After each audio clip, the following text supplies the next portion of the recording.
Before I turn to staff, I'm going to give the members of the board another opportunity to make any comments. Supervisor Wolf. Thank you, Madam Chair. And staff, you're pretty remarkable to get this back to us and in such quick order. And I'm just struck by the, I think Supervisor Gregg talked about us as a team, and I think, you know, it's reflected in how we have moved forward on some of these items. I guess I just want to make, just before we leave this, I just want to make one more plug for ADMHS. And in particular, you know, we've reduced the homeless grant funding to our organizations that are working really hard in this area. So on one hand, it seems like, you know, we talk about new programs, but yet we're taking away from folks who are doing the work right now. So it's just a disconnect for me. But I think the other most important one for me is the IMD inpatient beds. And those are really for the most severe mentally ill. And we've just heard over and over the instances of what's happening in our emergency rooms where folks there's no place for them to go. So I guess that's my last plug for what I was hoping that we could see restored. And again, I also want to make a statement about the Isla Vista El Embarcadero. I'm not against doing that. I understand the need. I just think that we're kind of getting a little bit of conflicting information. So anyway, those are my comments. Thank you. Thank you. Supervisor Carvajal. Thank you, Madam Chair. I just want to add my name to the $94,000 water and sewer plant operator with the rest of my colleagues. And also just express to everyone that this has been a difficult process. There are so many worthy services, but the fact of the matter is that last year we dealt with a $72 million challenge. This year we have about a $15 million challenge. Next year we're expecting to deal with a $18 to $20 million challenge, and I think we're grappling with those challenges. But in doing so, it is not easy. And I really want to thank all the staff, all our employees, our executives, everybody for just trying to work together to come out with the least cuts and impact to essential services for the public. It has been difficult, and I would be remiss if I didn't say that. So, Madam Chair, that's it. Thank you. Supervisor Labanino, did you want to say anything at this time? Madam Chair, I guess this is our time to speak mind a little bit. First off, I just want to say I thank the rest of the board for maintaining the critical funding for our North County Jail. I'm glad that we are all on board and we all understand the importance of that. I have kind of want to justify, it's one thing to put a bunch of numbers up there, but is this the point where we're going to talk about where we're getting the money from? Actually, not yet. Okay. This was just if you wanted to change anything. If I want to change anything? Yeah. I would add my support also to the plumbers. I think that's key for our parks, just to maintain the service level that we're at right now. And I think that's the only change I need to make. Okay. CEO Waller, in light of Supervisor Wolf's comments, the votes that we have for the contracted acute inpatient psychiatric beds at $216,000, tell me again how that's different than number 4, ADMHS, the IMD inpatient beds at $121,000. Chair, so that I don't misspeak, I would like Dr. Dietrich to help us with that one, please. And I know she's here. As I know your board's aware, the mental health cuts are extremely complex, so I think she'll be able to respond best. Dr. Dietrich, thank you. So Chair Farr, we have our 16 beds at Puff, and then we, by overflow, acute psychiatric beds at Vista. The beds where you're seeing the service impact of 121,000, there are individuals who need longer-term psychiatric care, and we purchase those beds in different institutions for mental disease, which are located around the state. Because they have that designation as an institution for mental disease, Medi-Cal doesn't pay for it, so we need to pay the full cost of those beds, which is roughly $60,000 a year per client. So if we were to restore the 121 here, we would go from having 14 beds up to 16 beds, which is really more inconsistent with what we need. So the 216 that everyone voted on is the acute beds at Vista. The 121 is the longer-term beds. Okay. So, but Vista is just, they're there for a certain amount of time, just not as long as the IMD beds. Correct. Okay. Thank you. All right.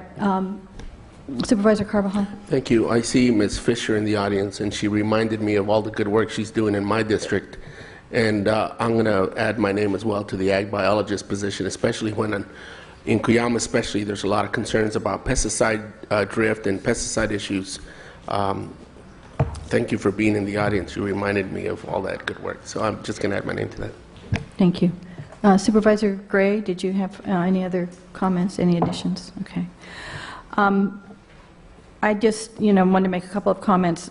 First of all, I would like to make a plea for at least one more vote for the homeless merger.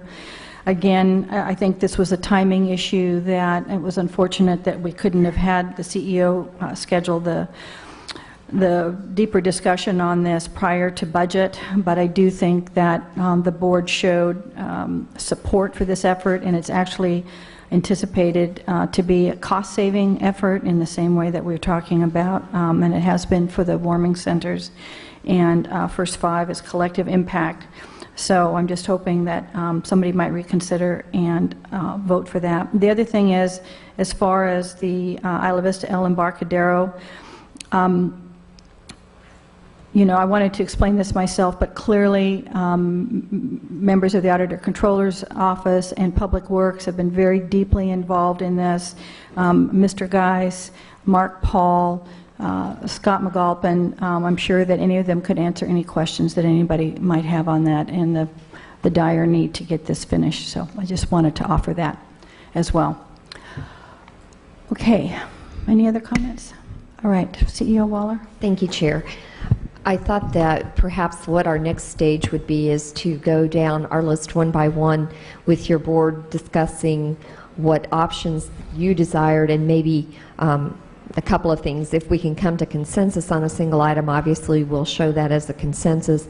If you have differing, what we'll do is we'll reflect the differing sources that your board may have, and then once we get ready to actually finalize, we'll ask your board to clear up any discrepancies for us, if that's okay. Okay. Okay, let's start with Human Services Commission, $1.2 million, and the first question I'm always going to be asking your board is ongoing versus one-time, because as I previously mentioned, that will guide your discussion on ongoing sources versus one-time sources. So, Human Services Commission Chair. Supervisor Wolf, then Supervisor Carvajal. Madam Chair, I have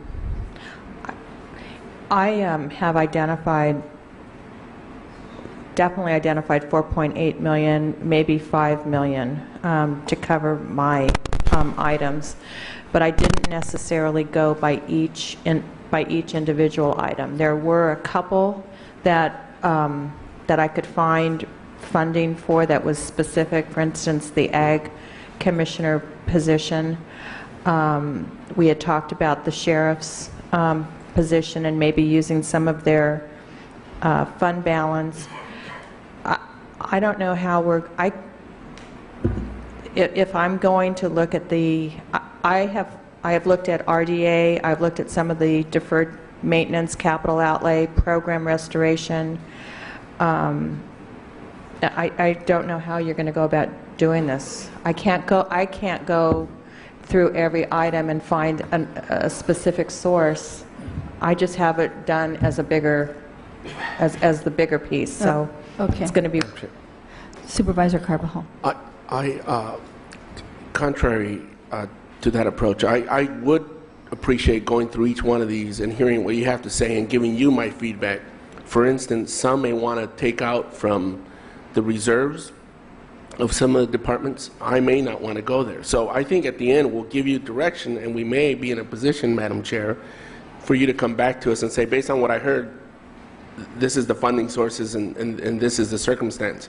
And that may lend itself to, I'd like to see you, CEO Waller, actually help us out once we give you that feedback in terms of trying to narrow the scope of the funding sources that we utilize to balance our budget. Okay, so I think, CEO Waller, what we've done in the past is, as the supervisors have said, that we give some general categories, or unless they're specifically tied in some way, like the El Embarcadero to the RDA, or I think on some of the fire things we talked about concessions. Just some general categories where there's certain designations or other kinds of things that we would put out there, and then I would anticipate that maybe we would break for lunch and you would come back based on that input and tell us how that would work. So perhaps, Chair, those items that your board does have consensus on specific locations, if you could give us guidance there. And we really do need guidance on the ongoing versus one-time for us to even be able to bring proposals back to, because I'd be looking at very different sources for you depending upon your decision. Okay, well, I mean, I think that, we've certainly heard that a couple of these things we would like to have built into future budgets. For me, I don't know that I can necessarily say that I'm going to be able to identify ongoing source of revenue for those, even though I do think that they should be built in. So right now what I'm trying to do is find even the one-time source of money to fund these items that we've made a priority. I don't know. Madam Chair? Supervisor Wolf and Supervisor Lavanina. So the bottom line is, based on our deliberations thus far, we need to come up with $6,100,000, right? Chair, Supervisor, that's correct. Okay, so I think each of us probably that we could probably just go through some of our suggested areas of where we felt that we could find that money and just go through it. Okay. Yes, actually, Supervisor Lavanina. Oh. Okay. Well, I guess I'll start. I had a total of 5.9 million. I think the 1 million from Isla Vista El Embarcadero should come out of the RDA classification. So, Chair, what we're going to do right now is, just so that we can keep track of your discussion, we're going to put those alongside just to assist you in furthering your discussion. So if you see it go up there, I don't want you to think that that's final. We just are doing that for your benefit to know what the discussion's been. Okay. Station 22 would come from concessions. Engine 11 would also come from concessions. The balance of mine would be looking at the $1.4 million general fund revenue carryover.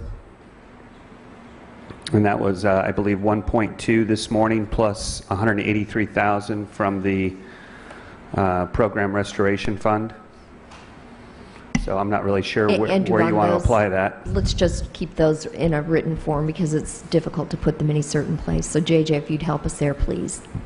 That gets me down to $1 million, and where I'd like to see a program eliminated is the Children's Healthcare Initiative. I did a board inquiry form on that, and I know we can argue the merit of that program, but For me, there's 94% of the registered recipients are listed as undocumented citizens, and I just can't really, I mean, I'm sitting here talking about cutting a fire engine, I'm talking about cutting public safety, talk about cutting acute care for mentally disadvantaged folks. I have to put them first. So that's $1 million. If I understand that you may want to keep this going in your own different districts, but in mine, I think 40% of the recipients are in my district, in the 5th district. And if you want to keep it going in your districts, I understand that, but that would be at least a $400,000 savings if it did not carry over to the 5th district. So that's just one area that I can't support. The other program that I'm not sure is carrying over into this year, because I put in a board inquiry form about the SOAR training, which is to assist high-risk adults in applying for SSI through alcohol, drug, mental health. And it looks like we spent almost $980,000 last year. We filled out 69 applications. Only 32 of those were approved. We trained 99 individuals that were staff members to assist with these applications. This program may have been a good idea, but I just don't think it's showing the results that we need, and I'd like to see that eliminated as well. There's some other obvious planning things that I don't agree with, for example, climate action strategy and those types of things, but I have a chance to talk about those when the work plan comes forward, so I'll let that go. I think everybody kind of knows my position on that, but those are the two major programs that I would like to see not move forward next year.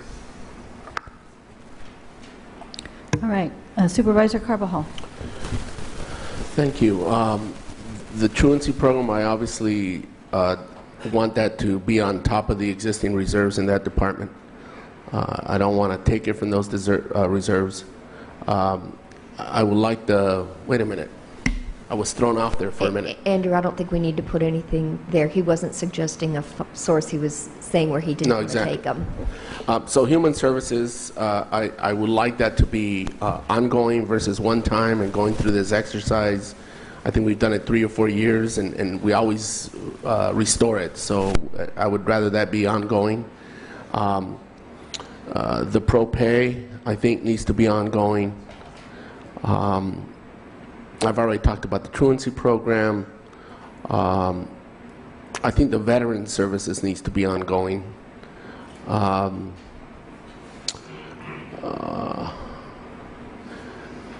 just looking at the 2 fire, Engine 11 and Station 22, need to come from concessions, in my opinion, predicated on achieving concessions, should I say. You know, the program that Supervisor Lavanino has identified with ADMHS, if we train 99 staff and one of those staff can't even identify one applicant, something's wrong. But I don't think I know enough about that program to just get rid of it right away. But I got to tell you, it resonates with me. It just 30-something applications, almost $1 million, and we have it just doesn't make sense. So I would really like that. I'm not ready to say cut it, but I want it to come back to us like yesterday to understand if I do want to cut this program, because based on the facts that I'm seeing, I happen to agree with Supervisor Lavanino on the ADMHS SSI program, but I'm not willing to go there until I learn more about it. Other than that, I look to you, CEO Waller. I could throw out all these, you know, if I look at page D193, all the designations, it's a zero-sum game. And I'd rather you give us some thoughts beyond what the feedback I've given you to come back to us with various funding sources. I do want the RDA funds to be utilized for the project that the Embarcadero project that Supervisor Farr proposed today that we got 3 votes for. And other than that, I look to you to giving us some other possibilities. But I just wanted to be clear on the reserves and the one-time versus ongoing that I identified. Thank you. Chair, if I may, Yes. just a clarification on the MHSA SOAR program. Those funds would need to be used within the MHSA program, and certainly we can, as your board instructed, come back with additional information, and certainly you may choose to not fund that out of that particular program. I'm just clarifying that that would have to be something in that particular program. Madam Chair, if this afternoon when you come back to us, CEO Waller, if you could identify if any of the other mental health items that didn't get votes, if they could be recipients of that funding, I might be interested and open in shifting those MHSA resources to fund the others. But again, I want to support the department because it sounds like they had good intentions, but the facts don't bear out. It's like a bridge to nowhere situation. How can you have all these employees and trained people and have 30 applications for $1 million? Is it really that difficult? So I want to understand that later on this afternoon and see if we could do something more creative with that funding. Madam Chair, this is so off the subject, but the air conditioner has decided to blow right on my head, and it's really hard to hear all of a sudden. So I'm sorry I did not cut the air conditioning guy. Stop. So I don't know if people want to speak up or what, but it's really tough to hear over here. Yeah, Madam Chair, members of the board, we are suffering a slight mechanical problem with the system, and they're working on it right now, and I've asked them to address that and get the air turned back down. Okay, thank you. All right. Supervisor Gray, did you want to, well, you had your mic on. Did you want to speak to? No, mine had sources to of do the- with wanting to be able to hear what everybody's saying. All right. Supervisor Wolf? Thank you, Madam Chair. I was just wondering if we could hear from Dr. Dietrich about the SOAR program and MHSA and what authority the board has. And actually, I think it's gone through quite a it's had a lot of community input, not just from the Mental Health Commission, but anyway, go ahead and explain what the program is. So, Chair Farr, supervisors, there are 5 MHSA funding streams. One of them, which is one of the later ones we received, was called innovation funding. And the clear purpose defined by the state for innovation funding is that as a mental health department, we take on an initiative that has not been done anywhere else. Now that's pretty hard because a lot of innovative things have been done in mental health. But we learned about the SOAR program, which is a national kind of evidence-based proven method, initially started to help homeless people get on disability and then benefits. Given the number of indigent clients that we have in our department, we basically took on the innovation programs to do 2 things. To provide indigent care to people who otherwise would not have access to mental health care, and at the same time, in working with them, to begin helping them get on SSI by going through the whole process of the applications. We started with a training with the SOAR people from the national organization, Policy Research Center, and we subsequently have had 3 other trainings. We now have 2 of our staff who are trained in the SOAR model, and we're going to continue to do trainings. So we have trained a lot of people in the community. The only outcomes we're tracking right now are for the people we're serving, how many individuals have gotten on Social Security. And you're right, in the last year we submitted 69 applications and we had 32 approvals. That's about a little over 50-50, and I think we could do better than that. I think that this is a program that we're supposed to be learning from about how is this innovation helping us to establish a practice that going forward, not only our staff but other provider staff can do. So it's something new that we hadn't done before, and what are we learning from it? But at the same time, I would emphasize that it has helped these 120 people actually get care that they otherwise would not have been able to receive. So we are tracking this very carefully and looking to see if we can get more numbers. I think this was probably been somewhat of a learning process for us, which is kind of the point of the innovation. It is MHSA funding. It could not be used for inpatient care. There are specific rules about that. This innovation funding could not be used. If the board decided that they wanted to do something different with it, we would, I think, have to reconvene the Mental Health Commission and a public process. And as I said, we have about 1 more year on this project, and we'd have to totally revamp it and say we're going to do something else. In another year, we'll be able to sort of say what have our learnings been on this and start another innovation program, because the money will keep coming from the state. Thank So you. I don't know if that's helpful. It is helpful. I think it was helpful and important. I want to add a bit to that, and that is I've been in I think it's really an idea that needs to be pursued, because as the clients and the indigent folks qualify for SSI, they're getting benefits that the county no longer has to pay for. Maybe it's only 50 cents on the dollar, but it's still 50 cents on the dollar. And I've been working with a private attorney that handles this kind of situation all the time. And he is reporting that he's getting, great results. So maybe, and this is on the fly kind of thing, but the program idea is good. It's what's being advocated at the state level. We've got to qualify folks for all of the programs for which they qualify, because this is the time to do that. So possibly that this SOAR program could be looked at by private attorneys and the department and figure out a way to be more productive, because if you can qualify someone, even though it might be 50 cents on the dollar, it's still 50 cents more than we would have had before. We're not at the point in time right now where we can make that decision. We just don't know enough about it. So that my point is, we can make this thing work, but we're going to have to do it in a little different direction. And it's not time right now.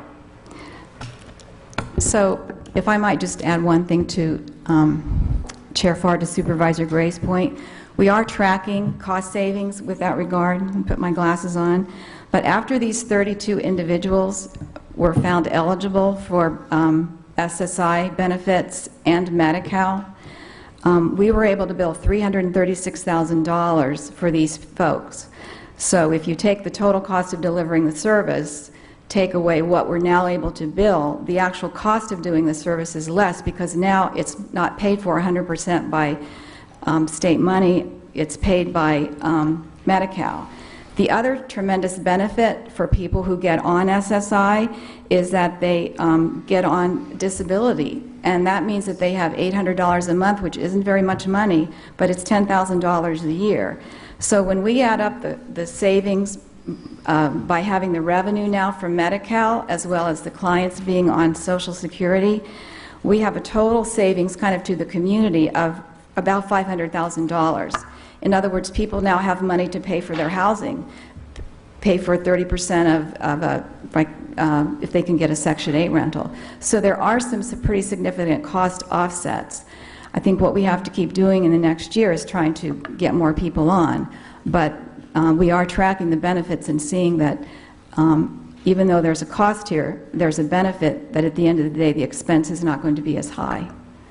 So that's Thank you. more than you wanted to know. All right. Well, Supervisor Wolf, okay, and then Supervisor Carbajal, then Supervisor Levin, Supervisor Carbajal, did you have comments? I was just going to thank Dr. Dietrich for that information.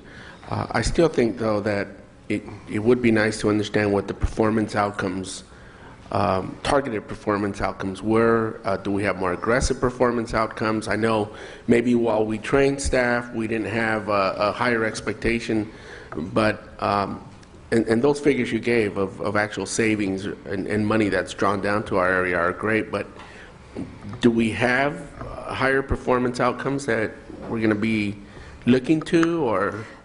Yes, I think we're looking to, I'm sorry, Chair Farr, Supervisor Carbajal, we are looking to see if we can improve the numbers next year. We're learning how long it takes to do an application. It can actually be 40 to 60 hours for staff by the time they gather all the information. So that's part of the learning in this whole process, which is what innovation is intended to be. And I just, again, would add for the public, this is 100% covered by MHSA. There's no county general fund that goes to this program. Okay, thank you. Supervisor Lavanino, you done? Okay. All right. I think Supervisor Wolf, were you going to be next to talk about just general categories of where we might take money from? Yes, thank you.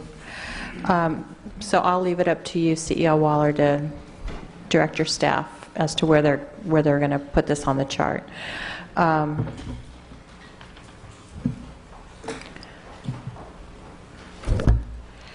Okay, the first was the RDA money allocated for 11-12, which was $2,185,000. And Excuse me, Supervisor, I apologize. I'm trying to give staff some direction. At this point, since it's not directly tied to anything, let's just show that on the bottom as a dollar amount, please. Excuse me again for the interruption.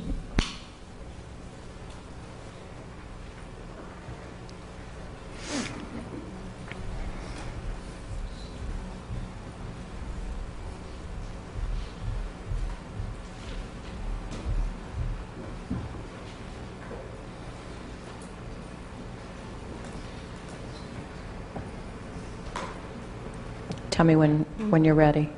That should be 2.3, please, with the revised number that we just got. I think we're ready for you now, Supervisor. Okay, I don't want to keep changing my glasses. Did you indicate RDA 11-12? Okay, so then let's do another line for RDA 12-13 for $1 million. Which, by the way, the 11-12 is money that we know we have. The 12-13, the $1 million is a low estimate of what we know we're going to have.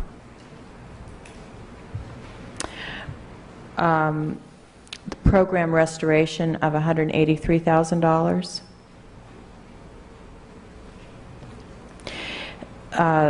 The fire department, RDA, and the CAL FIRE grant. That was noted during the budget presentation of $600,000.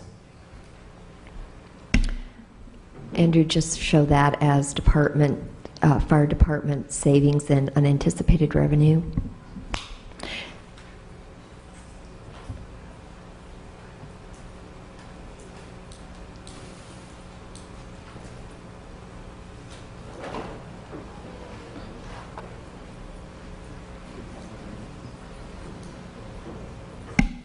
Supervisor will catch up with you. We're actually writing down as well. Okay.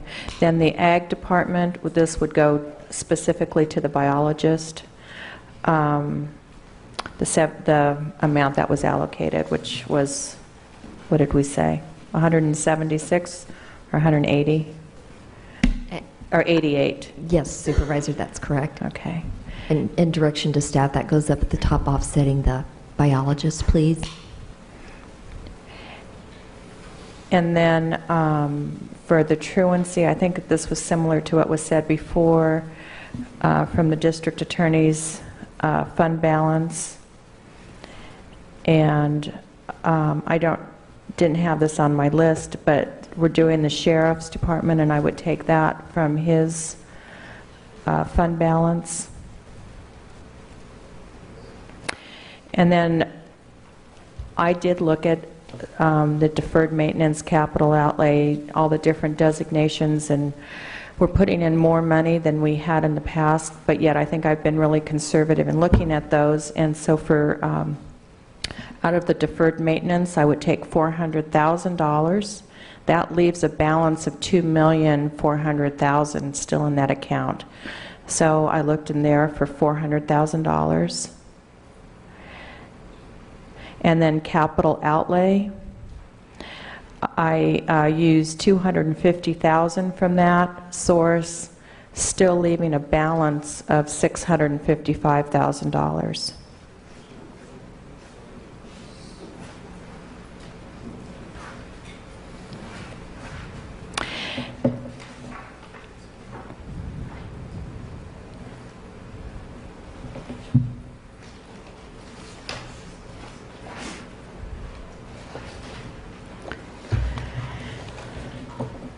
And then there is additional, the revenue variances, the information that we just received on the, from the auditor's office, it's number 38, and it appeared like there was a revenue variance of about $1 million, but I'm not sure I need to put that in there. If I was to put it in if I was to put that anywhere, I'd put it in strategic reserve for right now. That's it. All right. Supervisor Gray?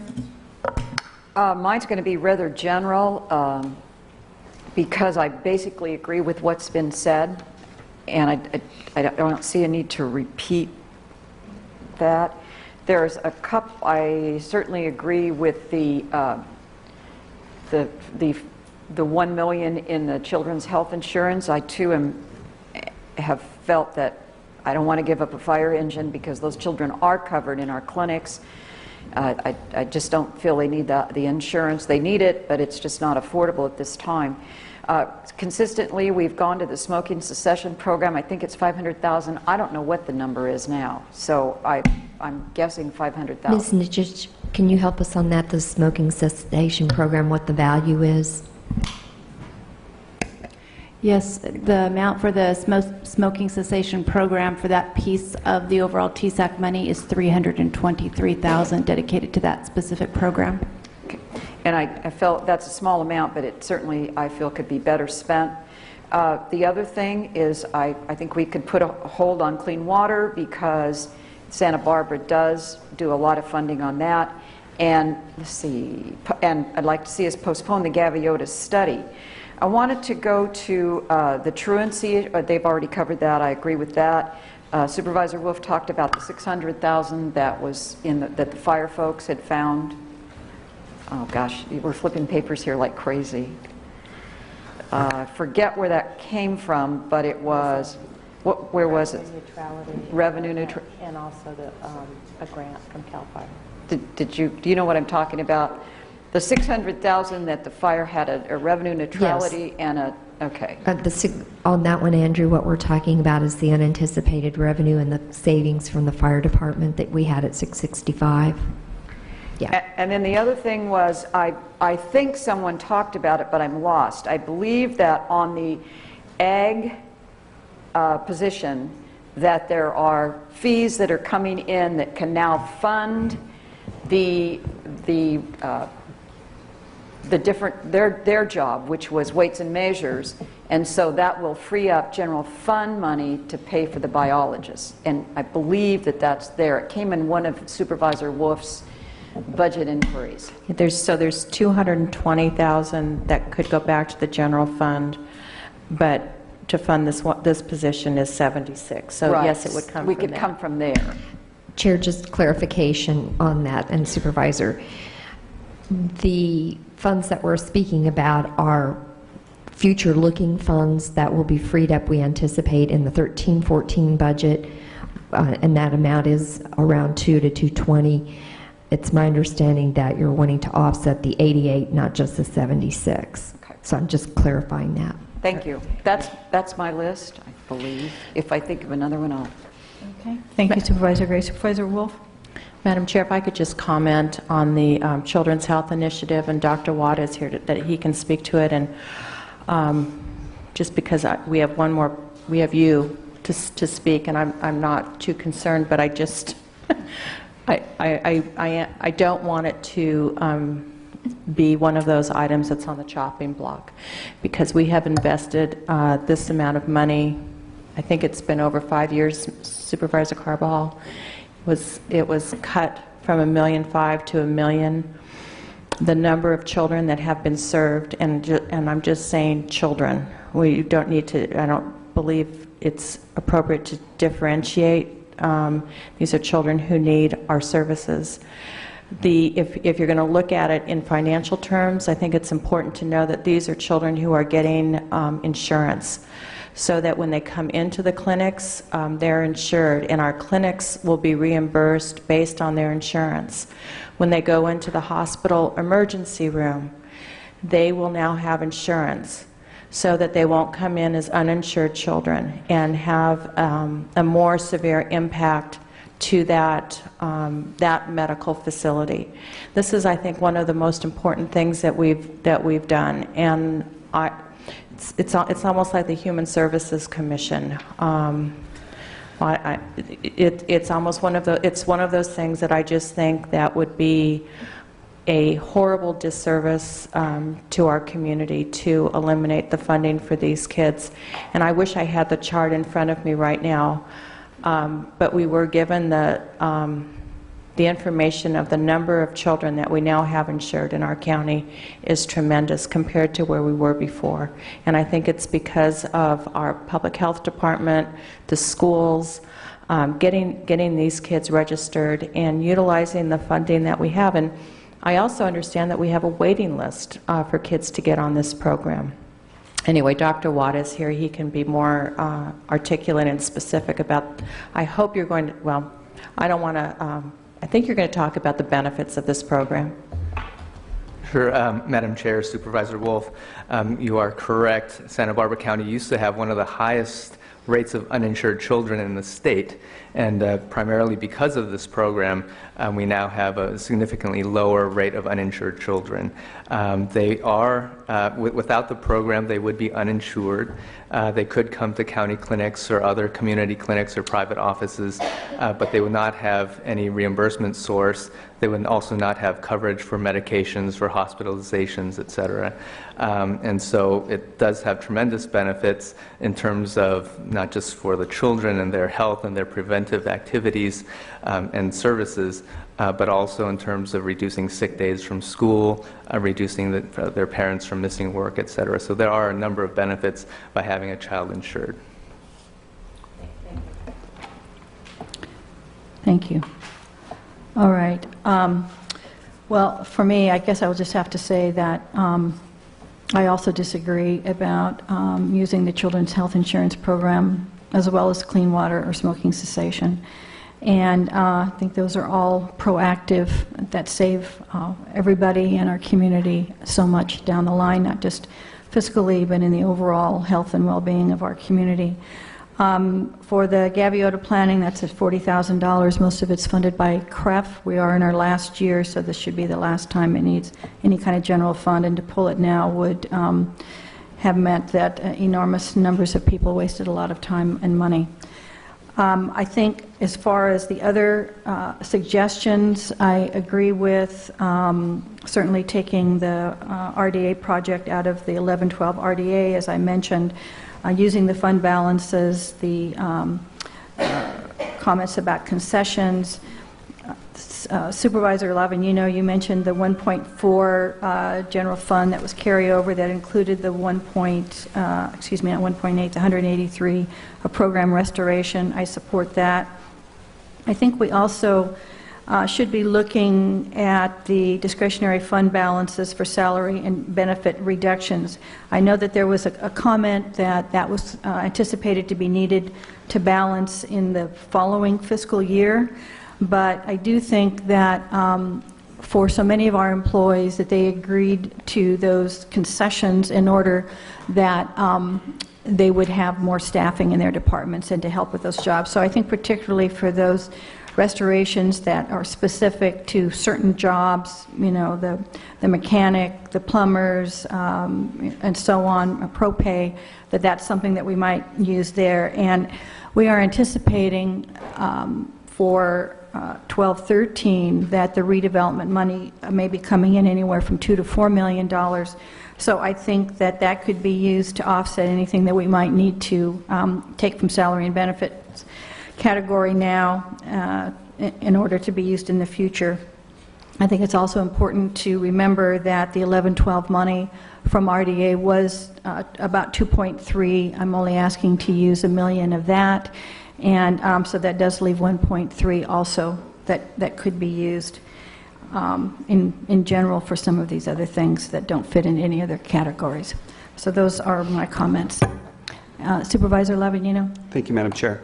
So one of the questions I have, and just to correct on my column, do we need to go up, I think, where you guys had concessions?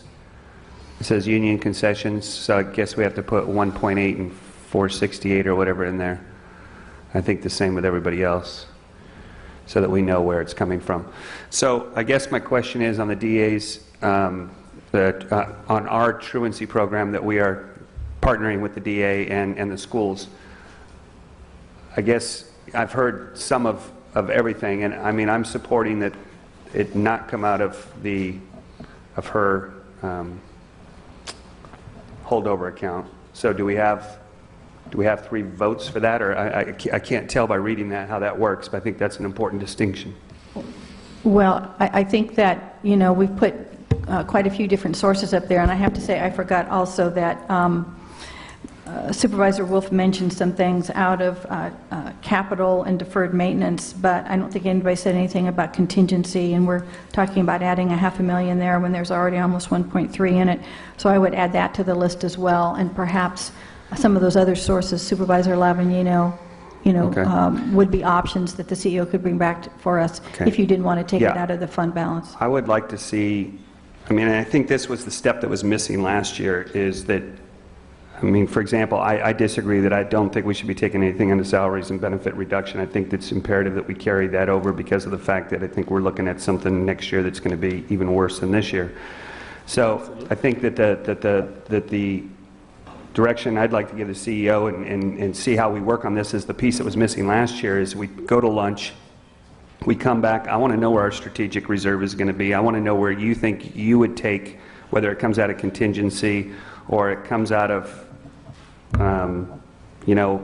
Supervisor Wolf had talked about deferred maintenance, or where you see it coming from, so that when we walk out of here today, I know what our strategic reserve is going to be, I know what our contingency fund is going to be, and I can see what the plan is. I think last year we kind of walked away and we were all unsure. And I know that's a big thing to do over lunch, but you're more than capable. And I don't think I've heard from any of us that we wanted to take money out of strategic reserve, at least at this point in time. Yeah. What's the balance going to be? Okay. Supervisor Carbajal. Thank you, Madam Chair. Again, I wanted to reiterate the concessions for the fire items. I'm not sure that those were identified, even though I mentioned them as well, for the 2 fire items. Yeah, I think what our confusion there was, supervisors, we have it in 2 locations, so we'll consolidate it into a single one now for you. And the other thing, I know a couple of my colleagues raised some programs that were ongoing that weren't really part of the chopping block that they would like to see deleted. I obviously don't support that, so I just want to mention that. I think you have 3 people that have stated that now for those programs and what have you. So anyways, and again, I just want to reiterate not using the reserves for the DA for her expansion as well as the sheriff. Again, that's just me. You're going to have your hands full trying to come up with this because in some cases people are throwing out all these things, but unless you heard 3, it's going to make it harder for you. So I know you have your work cut out for you, CEO Waller, and I don't envy your job at this point. All right. Any other comments? And CEO Waller, is that sufficient direction for you and your Chairwoman, staff? the most important thing for me to be able to come back to you is truly that ongoing column. You've given me a lot of good suggestions for locations. Some of those are one-time, some of those are ongoing, and it's really critical for me to understand your desires for ongoing to try to balance those. So respectfully, I ask if we could get some sort of consensus, or at least general consensus on which ones of those you'd like to be ongoing.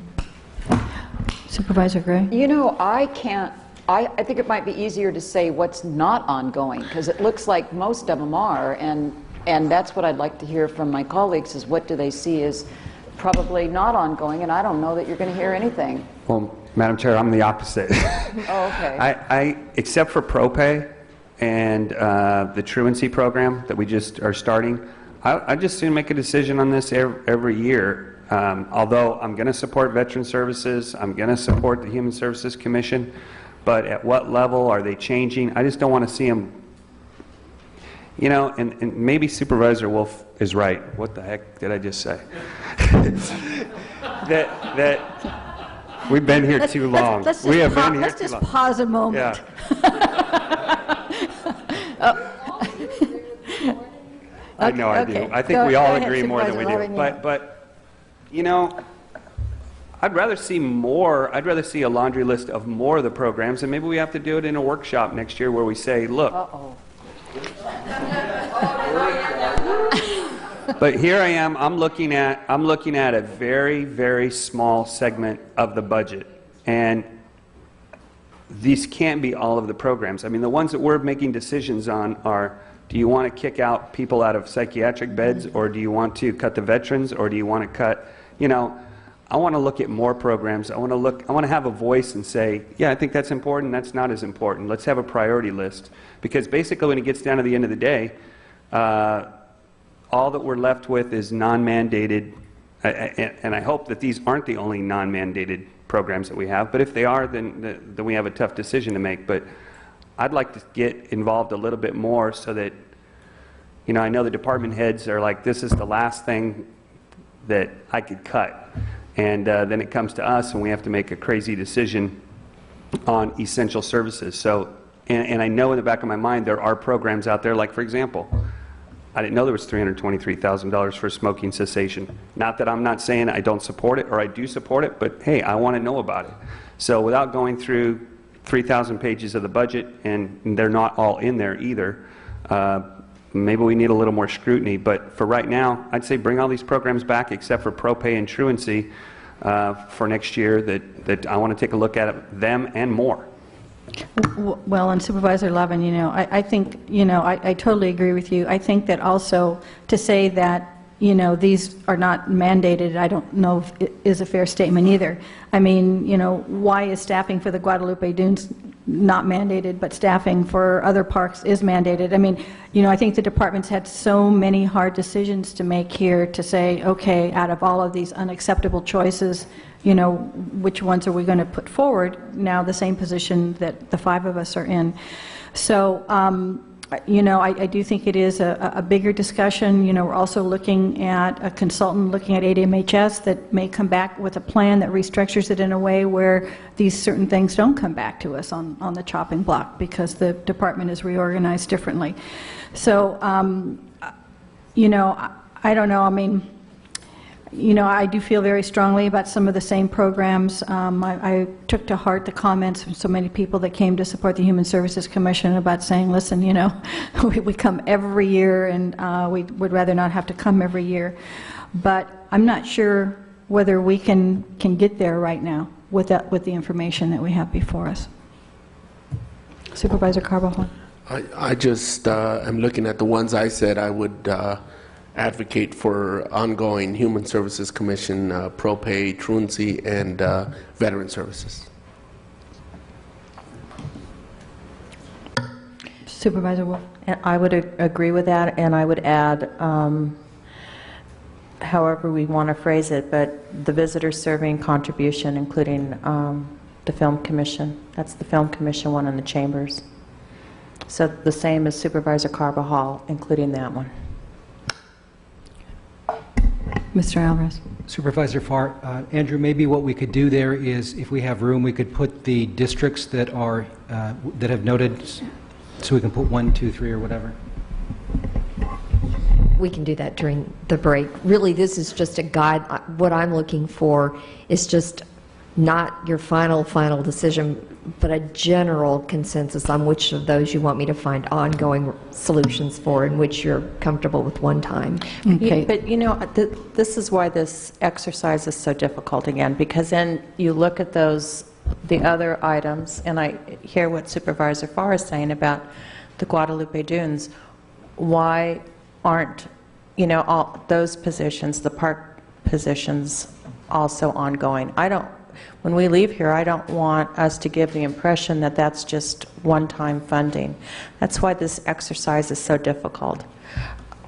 Because not only is it difficult, but it seems that it has really far-reaching implications when we don't have the entire budget picture in front of us.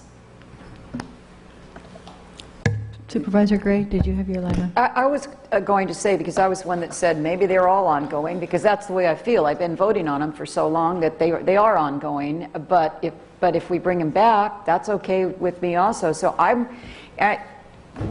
it's just like Supervisor Wolf said, it's a difficult kind of information to give you, but if I had to be part of, my second would be on Supervisor Carvajal's motion, and that was truancy, human services, pro-pay, and veterans. That would be my second. How about the change?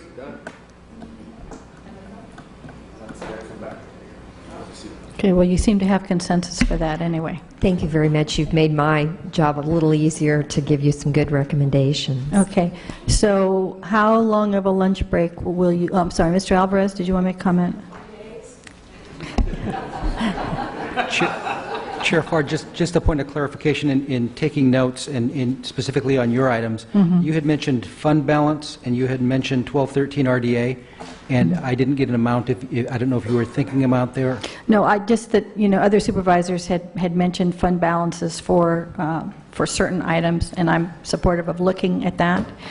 And I think that, you know, there has been an estimate of $2 to $4 million for 1213, if I understood right, from RDA money that had not been budgeted. So I wanted to put that out there on the table as well. Very well, thank you. Okay, thank you. All right, so how much time? Do we come back in an hour at 1:30?